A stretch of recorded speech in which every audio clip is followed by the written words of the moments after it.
وَاعْبُدُوا اللَّهَ وَلَا تُشْرِكُوا بِهِ شَيْئًا، اور عبادت کرو اللہ کی اور اس کے ساتھ کسی کو شریک نہ ٹھہراؤ۔ پہلی چیز ہی توحید ہے۔ اچھا یہاں پہ یہ نہیں آیا کہ اللہ کو مانو، اللہ کو ماننا کافی نہیں ہے، اللہ کی ماننا بھی ضروری ہے۔ اللہ کو تو پوری پاکستانی قوم مان رہی ہے، اللہ کی کتنے لوگ مان رہے ہیں؟ تو یہ وَاعْبُدُوا، عبادت کرنی ہے اس کی، صرف اس کو ماننا نہیں ہے، اس کی ماننی ہے۔ اور عبادت کا مطلب ہے ٹوٹل اوبیڈینس۔ یہ نہیں ہے کہ رمضان کا خدا اور ہے اور غیر رمضان کا خدا اور ہے۔ رمضان میں تو یہ قوم مسلمان ہوئی ہوتی ہے، اور بعض تو اتنے پکے مسلمان ہوتے ہیں جو پورا سال نمازیں پڑھ رہے ہوتے ہیں، وہ سمجھتے ہیں یار یہ تو ہمیں پیچھے چھوڑ گیا، لیکن عید کے فوراً بعد ریورس ہو جاتا ہے کام۔ ٹوٹل اوبیڈینس اللہ کی، وہ ہے عبادت۔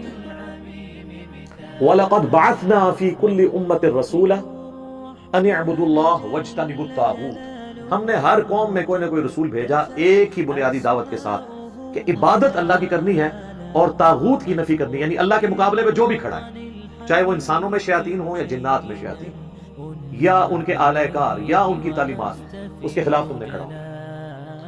اللہ کی ماننا یہ ہے کہ اللہ نے اپنے پیغمبروں کے ذریعے جو آسمانوں سے دین نازل کیا ہے اس کو فالو کرنا ہے۔ دین اس زمین کی چیز نہیں ہے، دین آسمانوں سے نازل ہوا ہے۔ ہاں زمین میں سمجھا جاتا ہے لیکن اس کے اندر کوئی تبدیلی نہیں کر سکتا۔ تو بنیادی دعوت عبادت کرنی ہے اللہ کی اور اس کے ساتھ کسی کو شریک نہیں ٹھہرانا۔ اب عبادت کے اندر جو دو بنیادی چیزیں جو ہم ہر نماز میں اقرار کرتے ہیں، ایاک نعبد و ایاک نستعین، اے اللہ عبادت بھی تیری کریں گے اور عبادت کی اعلیٰ ترین شکل و ایاک نستعین، دعا مدد، وہ بھی تجھ سے مانگیں گے اور کسی سے دعا نہیں کریں گے۔ اب عبادت کی کیٹیگری میں جتنی بھی چیزیں فال کریں گی، نماز، روزہ، حج، زکوٰۃ، نذر، نیاز، جو بھی عبادت کی کیٹیگری میں چیزیں فال کرتی ہیں وہ سب کی سب خالصتاً اللہ کے لیے ہوں گی۔ یہ ہے ایاک نعبد، اور ایاک نستعین بھی اسی میں شامل ہے۔ جامع ترمذی میں حدیث ہے الدعاء هو العبادہ، دعا ہی تو عبادت ہے۔ اور پھر نبی علیہ السلام نے اس کے ساتھ سورۃ المؤمن جسے سورہ غافر کہتے ہیں اس کی آیت نمبر 60 تلاوت کی، وقال ربکم ادعونی استجب لکم، اے میرے بندو، اور تمہارے رب نے فرمایا کہ اے میرے بندو مجھ سے مانگو میں تمہاری دعا قبول کروں گا، بے شک جو میری عبادت سے تکبر کرتے ہیں۔ بات دعا کی ہوئی اور ذکر آیا عبادت سے تکبر کرتے ہیں، یعنی جو دعا مانگنے سے کتراتے ہیں، میں انہیں ذلیل و خوار کر کے جہنم میں داخل کروں گا۔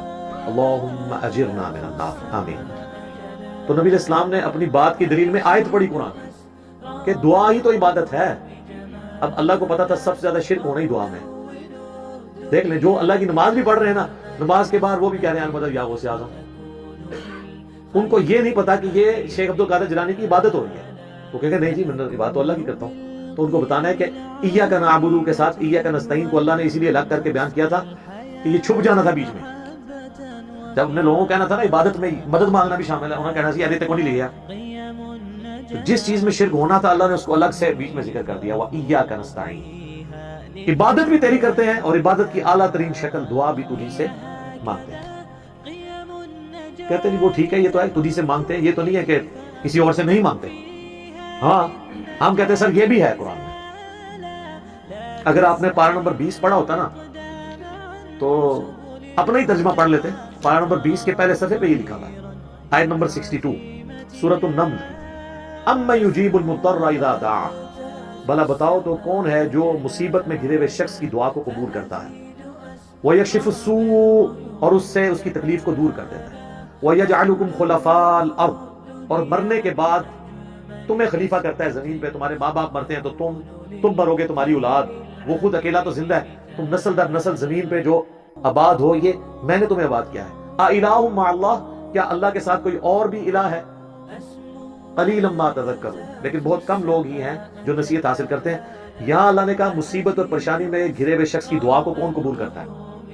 تو اللہ نے واضح بتا دیا کہ جو کوئی یہ عقیدہ رکھتا ہے نا کہ کوئی اور دعا قبول کر سکتا ہے، وہ ہے اَإِلَٰهٌ مَّعَ اللَّهِ، کیا اللہ کے ساتھ اور بھی کوئی الہ ہے جو تم نے ٹھہرایا ہوا ہے؟ تو یہ جھگڑا نہیں ہے کہ مولا علی رضی اللہ تعالیٰ عنہ علیہ السلام وہ مشکل کشا کسی کے ہو سکتے ہیں یا نہیں، یہ بات کی بات ہے۔ پہلی بات یہ کہ وہ ہوں بھی تب بھی انہیں پکار نہیں سکتے۔ بارش کون برساتا ہے؟ اللہ. ڈیوٹی کس کی ہے؟ فرشتوں کی.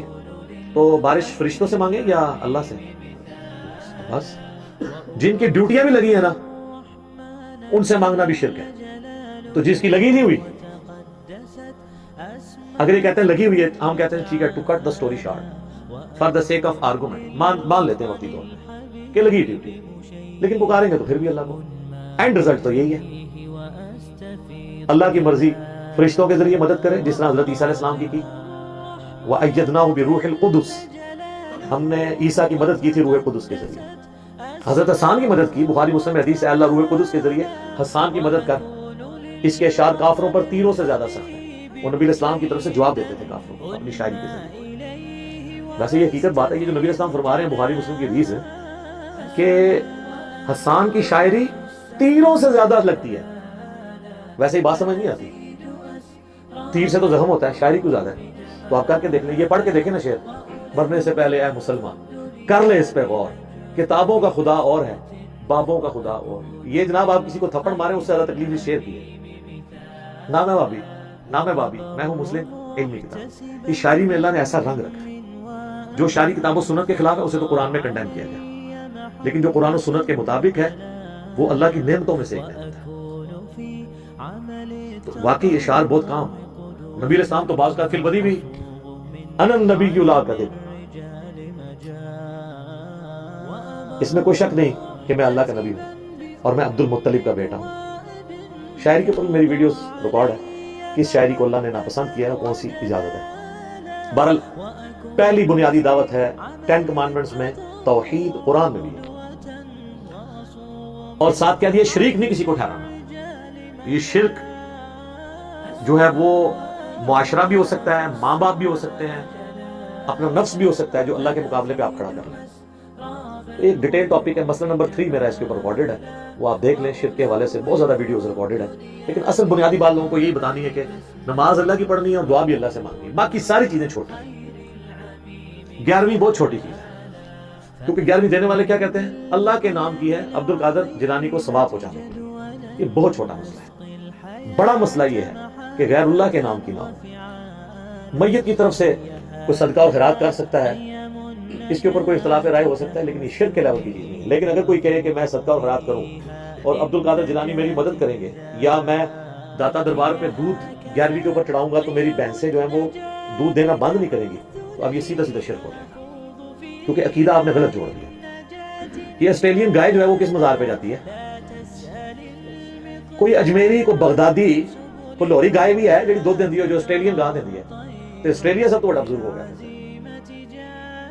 دنیا بقدر ایفرٹ ہے, جس نے کوئی ایفرٹ پٹ کی ہے وہ دنیا میں لیس للانسان الا ما سعی, جو کوشش کرے گا. یہ اللہ کی گائے ہیں, اللہ کی بھینسیں ہیں, اور اللہ نے انسان کو عقل دی ہے, ان کی صحیح طریقے سے خوراک اور پرورش کی جائے, اور باقی جو سائنٹیفک فیکٹس اللہ تعالیٰ نے انسانوں کو بتائے ہیں اس کے ذریعے انسان نے ترقی کر لی ہے. اس میں تو بزرگوں کو تو کوئی لینا دینا ہی نہیں ہے. آپ یقین کریں, آپ ذرا یوٹیوب کے اوپر ویڈیوز دیکھیں فارم ہاؤسز کی, نیوزی لینڈ کے, آسٹریلیا کے, اتنی خوبصورت بکریاں ہیں وہ, ایک طرح کے سائز کی, اور وہ ایسی ٹرینڈ بکریاں ہیں, وہ جا کے مشینوں پہ خود کھڑی ہوتی ہیں, ان کا دودھ دھویا جاتا ہے, دوسری طرف سے باہر نکلتی ہیں. ہماری کوئی مزار والی بکری تو اس طرح کا دودھ دے ہی نہیں سکتی اتنا زیادہ, نہ وہ اتنی خوبصورت ہوتی ہے, اور انہوں نے تو لاکھوں کی تعداد میں فارم ہاؤسز میں رکھی ہوئی ہیں. وہ کدھر سے آ گئی ہیں؟ ٹھیک ہے, وہ اللہ تعالیٰ کی بکری ہیں, پیدا اللہ نے کی ہیں, باقی انہوں نے جو سائنٹیفکلی انہوں نے اپنی انپٹ دی ہے, اللہ تعالیٰ نے اس میں برکت ڈال دی.